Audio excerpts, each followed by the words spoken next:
Hello Year 4 and welcome to your reading lessons for this week. This week we are starting part 2 of the second book in our King Arthur book, which is called the Book of Worthies, and this part is all about the story of Sir Pelleas, so we're going to be finding out a little bit more about him. So you need to make sure that you've got your reading book, a pencil and your writing book. And today we're going to be starting chapter 1 of part 2, and we're going to be playing the Be the Teacher game, which we have already played a few weeks ago, which is where I'll be giving you an answer and you have to try and think of the question. So we're going to go straight into reading today, and then as we go along we'll be talking about the characters and the words, any tricky vocabulary as we go along. So I want you to go to page 91 and read along with me, or listen as I'm reading chapter 1 of part 2. And now I should tell you the story of Sir Pelleas, who was nicknamed by many the Gentle Knight. What does that tell you? If he's nicknamed the Gentle Knight, do we think he's a good knight, or do you think he's an evil knight? I think he's a good knight. The story begins with Queen Guinevere, who one day went for a walk with her ladies in waiting and some knights. It was a beautiful day, and they were enjoying their stroll when suddenly a woman approached them on a white horse. She was joined by 3 pages, one of whom held a large square object in red satin, covered in red satin. The woman's name was Parcenet, and she had come from the court of the Lady Ettard for a very specific purpose. So on this page, page 92, the answer is going to be, is more beautiful. Think about what the question is. So the answer is more beautiful. What could the question be? So be thinking about that as you read page 92. The Lady Ettard was considered by many in her court and surrounding neighbourhood to be the most beautiful lady in the world. She had heard that that Guinevere was also extremely beautiful, and sent Parcenet to find out if this was true. And it is indeed true, Parcenet said. Why, this is very sweet, Guinevere said, but funny to come all this way for so small a matter. Tell me, what is the square object hidden by red satin? At Parcenet's nod, the page pulled back the satin to show a portrait of the Lady Ettard. If that is the Lady Ettard, Guinevere said graciously, then she is indeed beautiful as well, much more so than am I. Not so, lady, said Sir Pelleas protested. You are the more beautiful of the two, and I would be willing to go back up those words in battle.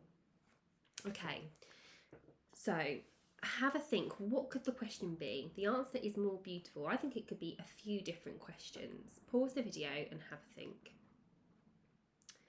So the question could be, what did Lady Guinevere think of Lady Ettard? Or it could be, what does Sir Pelleas think of Queen Guinevere? So it could have been those questions. You might have thought of something else. Let's move on to page 93. You are lucky that we are here and not back in the Lady Ettard's court, Parcenet said. Otherwise, Sir Engamore of Malverett, who is the Lady Ettard's defender, would force you to back up those words in battle. So if he is her defender, then that means that anybody who says anything bad about her, he will defend her, he will back her up. Sir Pelleas decided that he would welcome such a friendly challenge, and he begged the Queen for leave to do so. Although he still thought the matter to be silly, she was flattered and she agreed to the adventure. Sir Pelleas was so eager to get going that he did not even take the time to pack or even put on his own armour. He had faith, he said, that he should find armour fit for the purpose somewhere along the way. While passing through the forest of adventure, Pelleas and Parcenet's group came upon an old woman sitting on the mossy bank of a deep and violent stream. The woman's eyes were very red, as though she had been crying for years. Her face was thin and wrinkled. Bristles and whiskers sprouted from her cheeks and chin. Parcenet shuddered. What do you think that means if she shuddered? What do you think Parcenet thinks of this woman? I think it means that she didn't think that she looked very nice and maybe thought she was quite ugly. Unlike Guinevere and the Lady Ettard, the old woman was definitely not beautiful, she thought.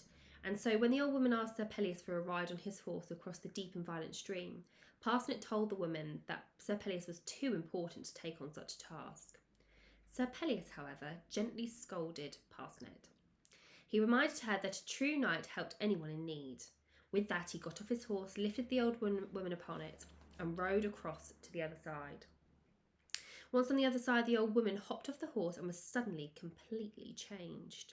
Instead of red eyes, wrinkles and whiskers, she had black eyes like jewels, ivory skin and long, silky black hair. Around her neck she wore a beautiful necklace, a collar of opal stones and emeralds set into gold. Okay, this page, the answer to the question is going to be a golden collar. So have a think about what the question could be. She was, they all knew immediately, Nimue, the chief lady of the lake, who we've read about already. Her old woman disguise had merely been a test of Sir Pelleas' knightliness. You pass, she said, and for that you have won a prize. Reaching up, she removed the golden collar from around her neck and gave it to Sir Pelleas to hang on his shoulders like a medal. What Sir Pelleas did not know was that the necklace was magical. Whoever wore it would be beloved by everyone who looked upon him. The group continued on its way. So what could the question be? The answer is a golden collar. Pause the video and have a think about what the question could be. So the question could be, what did Nimue give Sir Pelleas as a gift for passing the test? You might have thought of something else. The next day, while in the forest, Sir Pelleas and Parcenet came across yet another crying woman. This one was quite young and followed by an also sad esquire. What's wrong? Sir Pelleas asked. It does not matter, she sighed, for you cannot help me. How do you know? Sir Pelleas asked. He gently helped her off her horse, gave her some water and asked her once more to tell him of her troubles. The story she eventually told was a sad one. She had been hunting with her new husband, Sir Brandemere, and their beloved dog had run ahead of them across a long and narrow bridge that went over a violent stream. As they started to cross, a terrible knight and horse had come from a dark stone castle on the other side of the bridge. Both the knight and the horse were dressed entirely in red. Although they had explained to the Red Knight that they only wanted to get their dog back, the Red Knight told Sir Brandemere that he must first overthrow him if he wanted to pass. Sir Brandemere was unarmed and clothed only in light hunting clothes, but he was brave. He had drawn his sword and continued forward. The Red Knight had struck Sir Brandemere on the head, causing him to slump forward on his horse, bleeding heavily.